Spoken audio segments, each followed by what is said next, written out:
একজন বান্দার আমলনামা কিয়ামতের দিন ওজন দেওয়া হবে। টাইম ইজ ভেরি শর্ট, আমাকে খুব শর্টে বলতে হবে। লাস্ট হাদিস বলছি এটা। দুই হাত দেখে নেবা। Look at my two hands, this is my right hand, this is my left hand. ডান হাত বাম হাত। বান্দার আমলনামা ওজন হবে। হঠাৎ করে এক বান্দার আমলনামা 50-50, সমান সমান।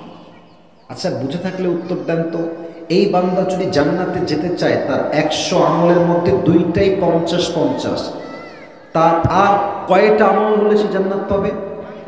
একটা। বলেন সবাই, কয়টা? সে বলবে আরে কোনো টেনশন নাই, বাপ তো यहाँ पर है, वो मुझे एक अमल जरूर देगा इंशाअल्लाह। আব্বা জান, তোমার ছেলে একটা আমল পেলেই জান্নাতে। আব্বা একটা আমল দাও। কারোর চেহারা যদি আমি হাসি দেখতে না পাই, এটা হাসির কথা না, একদম হাসির কথা। আব্বা একটা আমল দেন তো, আপনার ছেলে একটা আমল পেলেই জান্নাতে। আব্বা বলবে, আব্বাকে তুমি কে, কই থেকে আসছো? ও খরচ, বের হয়ে যাও, গেট আউট ফ্রম হিয়ার। কিসের বাবা? আমার তো দুনিয়ায় কোনো ছেলেই ছিল না, বের হয়ে যাও। ও খরচ, get out, get out, get out, বের হয়ে যাও। মাথায় একটা ধাক্কা লাগবে, বাপ একটা আমলের জন্য আমাকে চিনল না আজকে। মা, একটা আমল হলেই জান্নাত, একটা আমল আম্মা তুমি আমাকে দান করো। মা বলবে, কিসের মা?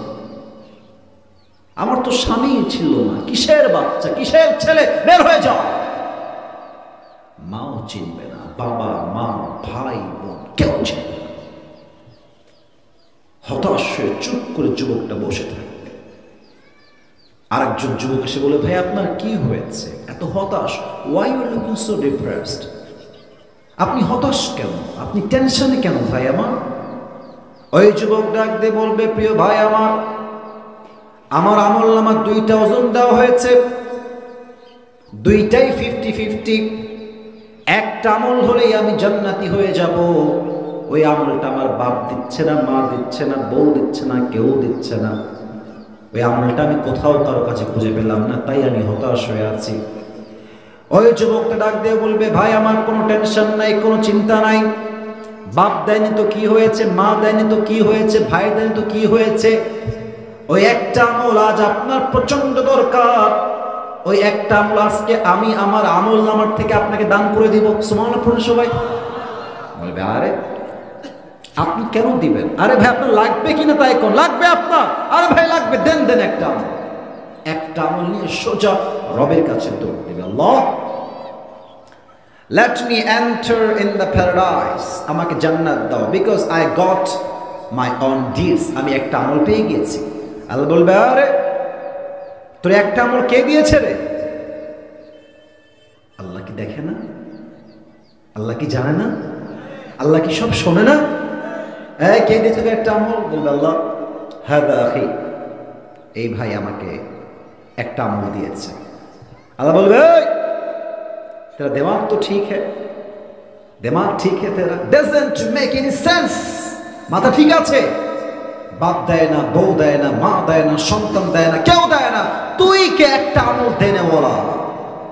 ওই বান্দা ডাক দিয়ে বলবে, আল্লাহ আমার কাছে আমল আছে, আছেই মাত্র একটা। ওইটা থাকলেও আমি জাহান্নামী, না থাকলেও আমি জাহান্নামী।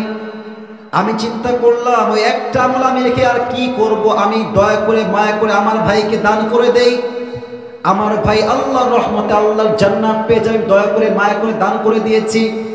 আল্লাহ বলবে, ও আচ্ছা আচ্ছা, you are trying to be more merciful than me, you are trying to be most gracious than me, তুমি কি আমার চাইতে বেশি দয়াময় হতে চাও? তুমি কি আমার চাইতে বেশি মায়াময় হতে চাও? নো, আনা রহমান, আনা রহিম, I am the most merciful, I am the most gracious, I am the most kindful Lord. আমার মতো দয়াময় মায়াময় প্রভু আর কেউ হতে পারে না। তুমি যে একটা আমল পেয়েছো, তুমি একা জান্নাতে যেও না, তুমি নিজেও জান্নাতে যাও। তোমার যেই ভাই তোমাকে একটা আমল দান করেছে, তাকে নিয়ে একসঙ্গে জান্নাতে যাও। কোন সবাই সুবহানাল্লাহ। কাল্লা সাউফা তা'লামুন সুম্মা কাল্লা সাউফা তা'লামুন। এই হচ্ছে তৃতীয় এবং চতুর্থ আয়াতের ব্যাখ্যা। সে কিয়ামতের কঠিন দিবসে বান্দার আমলনামা যখন শর্ট হয়ে যাবে, বান্দা তখন বুঝে ফেলবে দুনিয়ার চাহিদা চাকচিক্য এটা খেল তামাশা ধোঁকা ছাড়া কোনো কিছুই আর হতে পারে না, ঠিক কিনা বলে? অতএব এই হচ্ছে মোট 4টা আয়াতের ব্যাখ্যা। আমি আর 5 মিনিট সময় নিয়ে কথা বলবো আমার যে হক, আপনাদের যে হক আমার উপরে আছে সেটা আদায় করবার জন্য। সবাই একটা কাশি দেন। হয় নাই, তাকবীর দেন সবাই, লিল্লাহি তাকবীর। আজ আমরা ইসলামী সংস্কৃতি বিপ্লবের কিছু কথা বলেছি এবং সূরা তাকাসুর থেকে কিছু অল্প আয়াতের ব্যাখ্যা করার সুযোগ আমরা পেয়েছি। আমি বলি আমার কথাগুলো শেষ হয় নাই, এখন বাজে এক্সাক্ট 3টা। আমি উঠেছি 2টা 5-এ, আমাকে 3টা 5-এ নামতে হবে কমিটির দাবি এবং আমার হক সিস্টেম অনুযায়ী। আমাকে এয়ারপোর্টে ফ্লাইট ধরতে হবে, 5টার পরে আমার ফ্লাইট, রাস্তায় প্রচণ্ড জ্যাম। আমি 5টা মিনিট আপনাদের সবার উদ্দেশ্যে কিছু কথা বলে বিদায় নিব। আপনারা সবাই 5টা মিনিট থাকবেন তো সবাই ইনশাআল্লাহ? সবাই বসে থাকেন চুপচাপ, কেউ ডান বাম হবে না। আমি আমার কলিজার টুকরা যুবক ভাইদেরকে কয়েকটা কথা কোরআন থেকে হাদিস থেকে বলতে চাই। শেষ কথা।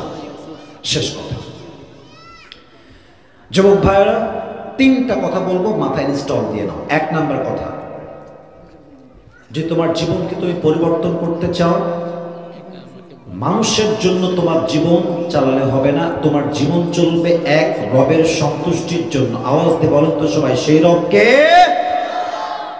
অনেক যুবক দেখবেন তার জীবনকে সীমিত করে ফেলে। অনেক যুবক তো একটা মেয়ের জন্য গাঞ্জা খেয়ে বেকাই হয়ে যায়। যুবক ভাইরা ঠিক কিনা বলো? আচ্ছা, তোমাদেরকে একটা জিনিস বলি, এখানে অনেক মেয়েরা আছে, কেউ রাগ করবেন না। একজন মেয়ে তোমার লাইফের মেইন সাবজেক্ট কখন হবে?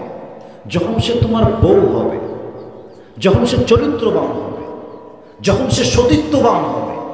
যেই মেয়ে বিয়ের আগে 3-4 ঘাটে পানি খায়, এই মেয়ে তো কখনো একজন যুবকের মেইন সাবজেক্ট হতে পারে না, ঠিক কিনা বলে? আমি সব মেয়েকে এক পাল্লায় মারছি না, বাট কিছু মেয়ে খারাপ হওয়ার জন্য মেয়ে খারাপ হয় একটা, 10টায় একটা মেয়ে খারাপ হয়, আর এই একটা মেয়ে শত যুবকের জীবন, ইমান, চরিত্র সব নষ্ট করে দেয়। যুবক ভাইরা ঠিক কিনা বলো? সব মেয়ে খারাপ হয় না। 1 নাম্বার মেসেজ সবার জন্য, জীবনটা চলবে পৃথিবীর কোনো মানুষের গোলামের জন্য নয়, এক সত্তার জন্য। আওয়াজ দিয়ে বলেন সবাই, তিনি কে?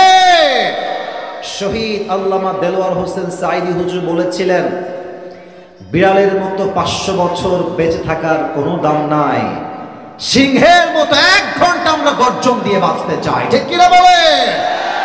যখন তুমি তোমার পুরো জীবনটাকে জাস্ট একটা মানুষকে প্রমাণ করবার জন্য জীবন চালাও, তখন জীবনটা এমন হয়ে যায় যে আল্লাহ তোমাকে জীবন দিয়েছে বিশাল বড় একটা জীবন, আর তুমি একটা সস্তা মানুষের জন্য জীবনটাকে ছোট্ট করে ফেলেছ।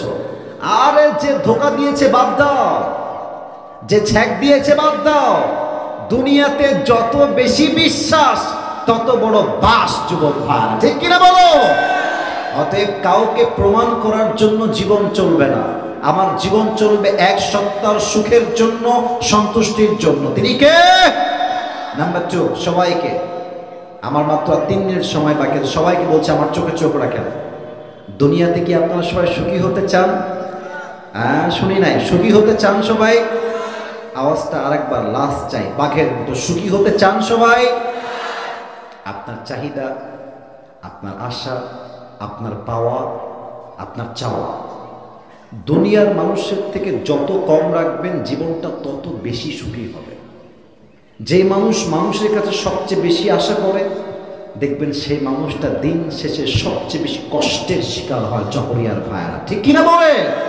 আর যার চাহিদা একমাত্র আল্লাহর প্রতি থাকে, যে আল্লাহই দিবে, আল্লাহই খাওয়াবে, একদিন না একদিন আমার আমাকে সফল করবে, হয়তো দেরি হবে, বাট আল্লাহ আমাকে দিবে দিবে দিবে, এই বিশ্বাস যে রাখতে পারে, ওয়াল্লাহি তার সফলতা কেউ আটকায় রাখতে পারবে না, ঠিক কিনা বলে?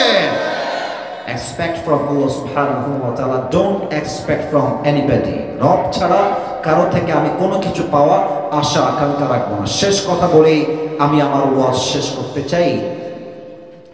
এখানে তোমাদের অনেকের বন্ধু বান্ধব মিলে তোমরা বসে আছো, আমি জানি, গল্প করলাম, দেখলাম অনেকে চোখের চোখ রাখলাম, গল্প করছে, বন্ধুকে ইঙ্গিত করছে, মজা করছে, ফাইন, বন্ধু ফাইন, বন্ধু রাখা ভালো। বাট বন্ধু রাখবা সেই বন্ধু যে বন্ধু তোমাকে রবের দিকে ডাকবে। বন্ধু সে হবে না যে বন্ধু আমাকে গাঞ্জাখোর বানায় দেয়। বন্ধু আমার সে হবে না যে বন্ধু আমাকে প্রেম করতে হারাম ভাবে মোটিভেট করে।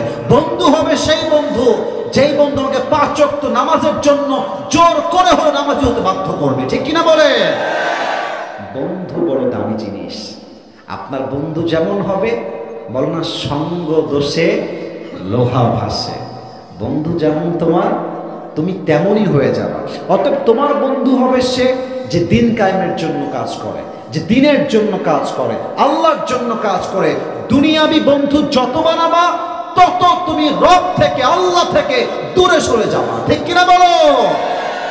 বন্ধু ভালো বানাও। আর একটা কথা মনে রাখবা, আপনার কি মনে হয় আপনি কবরে চলে গেলে আপনার যেই বন্ধু আজকে আপনাকে নামাজ পড়তে দেখলে টিটকারি মারে, সে আপনার জন্য কবরে দোয়া করবে? আপনার কি মনে হয় যেই আত্মীয় স্বজন পুরো বছরে আপনাকে একবার চেহারাই দেখায় না, আপনি বলে তার দোয়া করবে না? আপনি কার কথা ভাবেন? যেই বউ সামান্য একটা স্বার্থে আঘাত লাগলে একটাই কথা বলে, আরে তুমি আমাকে জীবনে কি দিলা, এই বউ আপনার জন্য দোয়া করবে কবরে যাওয়ার পরে? না, করবে না। আপনাকে এমন সন্তান তৈরি করতে হবে যে সন্তান হবে কোরআনের হাফেজ, আলেম, দিনদার, চরিত্রবান। আপনার সন্তান হবে এত আদর্শবান যেন আল্লাহ আপনার সন্তানকে ওয়াসিলা করে আপনাকে জান্নাত দান করে। বলেন সবাই ইনশাআল্লাহ।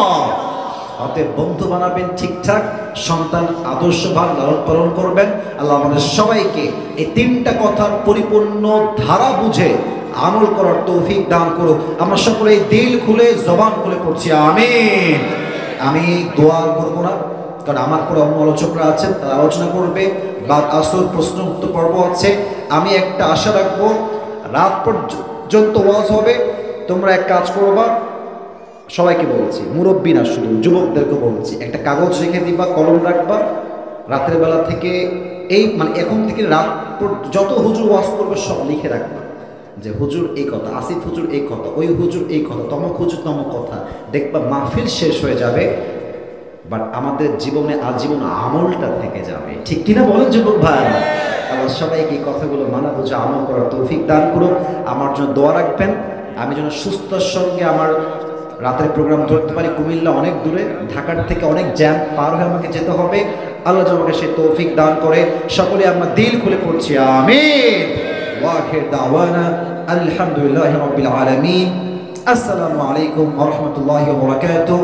আল্লাহ যদি বাঁচা রাখে আবার কোনো একদিন দেখা হবে করণের ময়দানে ইনশাআল্লাহ। শুকরিয়া। আসিফ ভাই, সালাম ভাইজান, ভালো আছেন ভাইজান?